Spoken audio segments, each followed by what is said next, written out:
It's the new film by Steven Spielberg, the director of Jaws. It's also about the year's hot movie subject, science fiction, a subject made hot by the popularity of Star Wars.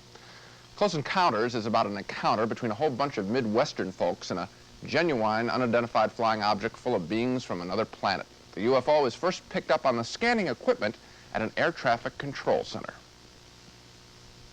Contact 134.4. 344, what's this? Aries 31 has traffic 2 o'clock, slightly above and descending. Aries 31, can you say aircraft type? Negative, Center. No distinct outline. To tell you the truth, the target is rather brilliant. That's the brightest any collision lights I think I've ever seen. Alternating white to red. Colors are a little striking. Wait a second. Stand by one. Okay, Center. Aries 31, the traffic is turned. He's heading right for my windshield. We're turning right immediately and leaving flight level 350 now. Aries 31, descend and maintain flight level 310. Great. Allegheny 444, turn right 30 degrees. Get on the order to the 45th recon window. See what the hell they could be testing up there. The traffic is approaching head on, ultra bright, and really moving. They're right by us right now. Asked him if they want to report a facial. EWA 517, do you want to report a UFO? Over.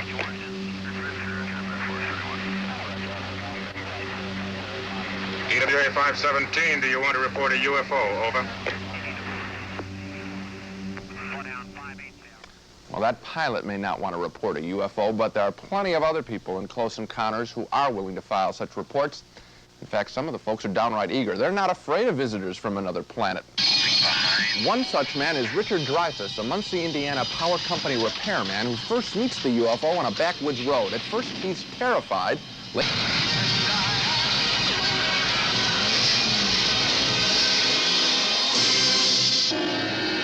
And Melinda Dillon is most scared by the UFO when it terrorizes her home, but the spaceship's ultra-bright lights only delight her child, played by a charming 4-year-old actor. Unlike his mother, the kid loves the unknown.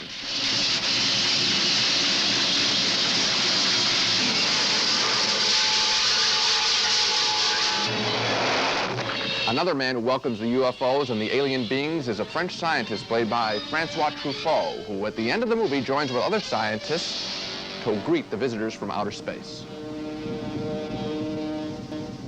It's a wonderful scene, combining fantasy, adventure, and mystery, all tempered by love of the unknown.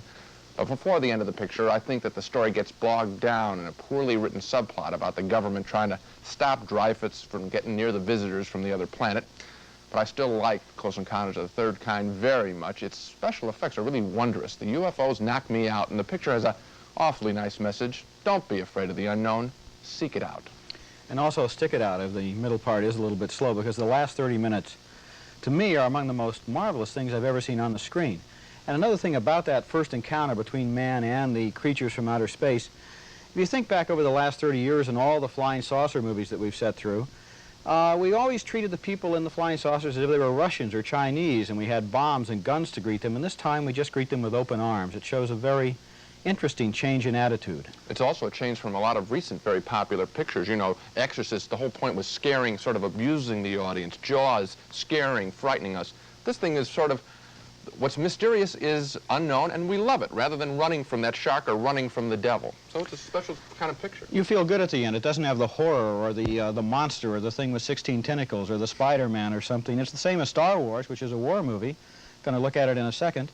There's a lot of shooting in it, but somehow nobody really gets hurt. It's more like a kid's picture, more like Flash Gordon or Buck Rogers in its innocence. I think that a good guy cast in the lead here is Dreyfuss, who is sort of boyish and is charming, is enthusiastic. I think he's perfectly cast for the film, as he was in Jaws, the other Spielberg film.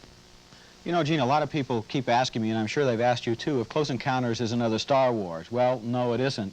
The only thing the two movies have in common are flying saucers, but the big success of both films shows once again how strong science fiction is at the box office right now. And we both highly recommend Close Encounters of the Third Kind, especially because of its wonderful special effects-filled ending.